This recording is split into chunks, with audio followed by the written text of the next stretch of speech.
ఏందబ్బి హీరోలా ఉండవే, ఎవరైనా చూస్తే ఇట్టే పడిపోతారు. నిజమా అమ్మి? ఓరి నీ సిగ్గు చిమ్మడిపోను, ఊగింది జాలే. నా పరువు తీస్తానే ఉండమ్మి నువ్వు. సర్లే గాని ఈరోజు ఏం వంట చేయాలని వచ్చావు అది చెప్పు ఫస్ట్. సరే అమ్మి. ఎందుకప్ప ఊరికే ఊరంతా పిచ్చి పిచ్చి తిండ్లు తింటారు? కడుపు నిండదు, బలము రాదు, ఒంట్లో సత్తా ఉండదు. మన నేలలో పుట్టిన ఒక ముద్ద ఉంది, దాన్ని తింటే ఎముకలు బలపడతాయి, రక్తం పెరుగుతుంది, ఒంట్లో ఉన్న కొవ్వును కూడా తగ్గిస్తుంది. పొద్దున తిన్నామంటే సాయంత్రం వరకు ఆకలే వెయ్యదు. పొలం వెళ్ళినోడు, కూలి వెళ్ళినోడు సత్తా తగ్గకుండా నిలబడుతున్నాడంటే దానికి కారణం ఏంటో తెలుసా? ఏందబ్బి ఇంతలా ఎలివేషన్ ఇస్తా ఉండవు, ఇంతకీ ఏందది? అదే అప్ప, రాగి సంగటి. ఏందబ్బి ఎలివేషన్ తోనే ఆగిపోతావా లేదా ఎట్ట చేయాలో కూడా చెప్తావా? చెప్తా. ముందుగా ఒక 200 ml బియ్యం ని బాగా కడిగేసి అందులో వాటర్ పోసుకొని ఒక గంట సేపు నానబెట్టుకోవాలప్ప. బియ్యం అంటే ఒక చిన్న కథ గుర్తొచ్చిందప్ప మైసమ్మది. ఇప్పుడు అది అవసరమారా అయ్యా? ఉండమ్మే, నీ గురించి అందరికి తెలియాలిగా. ఒక రోజు మైసమ్మ వాళ్ళ ఇంటికి పోయి ఉండా, మంచిగా రాగి సంగటి పప్పు చేసి పెట్టింది. సరే గాని ఒక పట్టు పడదామని కూర్చున్నా, గిన్నెలో సంగటి పప్పు పెట్టినాది. అలా ఒక ముద్ద నోట్లో పెట్టుకున్నా గాని సంగటి అంతా గట్టిగా రుచిలే ఏమిలే. ఏందమ్మి ఏం బియ్యం వాడినావు అని అడిగి ఉండా. మామూలు బియ్యం వాడి ఉండా అబ్బిగా అనింది. అప్పుడే అర్థమైనది అది సంగటి కాదు బియ్యం ముద్ద అని. పరువు తీసేశాడు దొంగ సచ్చినోడు.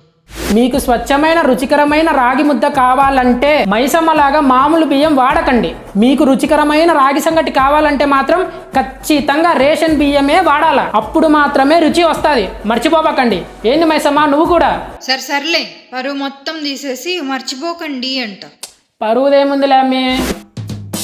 ముందుగా ఒక కడాయి పెట్టుకోవాలా, అందులో 600 ml నీళ్లు పోయాలా.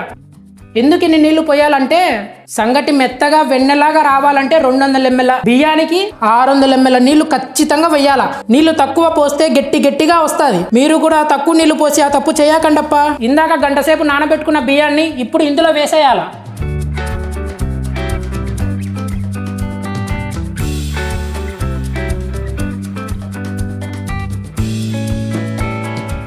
$200 ml బియ్యానికి చూసారా ఇంత కళ్ళుప్పు వేసుకోవాలా. కొంచెం ఇలా బాగా కలిపేసుకొని మీడియం ఫ్లేమ్లో మాత్రమే ఉడకనివ్వాలా. కనీసం ఒక అరగంట అయినా పడుతుంది. ఇలా బాగా కలిపేసుకొని మూత పెట్టేసుకోవాలా.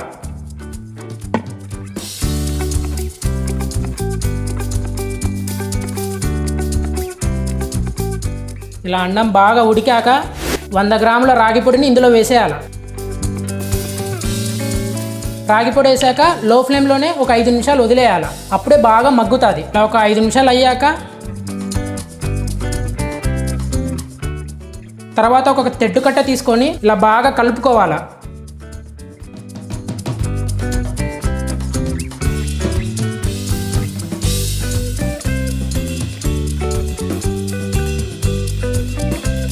అబ్బి సంగటి అయిపోయింది, కానీ ఇది రాయలసీమ కదా, తోడు లేకపోతే ఈ గుండె ఒప్పుకోదురా. రాగి సంగటి ఒంటికి బలం, కానీ రుచికి ప్రాణం ఎట్లుంటుందో తెలుసా? ఆ పచ్చడితో రాగి సంగటి తింటే ఎట్లుంటుందో తెలుసా? ఒంట్లో ఉన్న రక్తం ఆ పచ్చడి పేరు వినగానే రక్తం ఏరులై ప్రవహిస్తే ఎట్లుంటుందో తెలుసా? ఏందబ్బి ఇంత ఎలివేషన్ ఇస్తా ఉండవు, ఇంతకీ ఏందది? అదే అప్ప, రాయలసీమ వాడి జీవితంలో నుంచి తరతరాలుగా యుగాలుగా బయటికి రాకోకుండా ఒంట్లోనే నాటుకుపోయి ఉండది. అదే చెనిక్కాయల పచ్చడి. దీనికి కావాల్సిన లిస్టు చెప్తా ఉండా, రెడీ చేసుకోండి అప్ప. 2 ఎర్రగడ్డలు, 2 టమాటోలు, 1 చెంచా ఉప్పు, 10 పచ్చిమిరపకాయలు, 1 చిన్న నిమ్మకాయ సైజ్ అంత చింతపండు.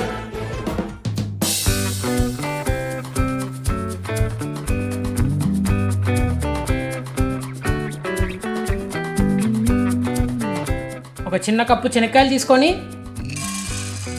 బాగా దోరగా వేయించుకోవాలా. ఫస్ట్ పల్లీలు ఒక్కటి ఇలా పొడి చేసేసుకోండి అప్ప. ఇవన్నీ ఒకేసారి వేసేసుకోవాలా. తర్వాత చింతపండు, కొంచెం నీళ్ళు కూడా పోసుకోవాలి. అదే అప్ప, అయిపోయినది. మొత్తానికి రాగి సంగటి శనక్కాయల పచ్చడి రెడీ అయిపోయినది.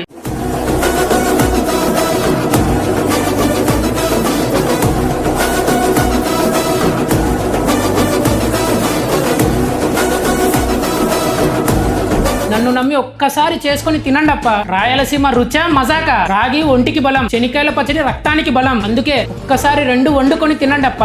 నెక్స్ట్ వీడియోలో కలుద్దామప్ప. ఏందమ్మి? నెక్స్ట్ వీడియోలో ఏం వండుతావో కాస్త హింట్ ఇచ్చిపో అబ్బిగా. నెక్స్ట్ వీడియోలో ఎవ్వరికి తెలియని ఒక పచ్చడి చెప్తాను. దానికంటూ ఒక చిన్న స్టోరీ కూడా ఉంది అప్ప, అది కూడా మీకు చెప్తాను.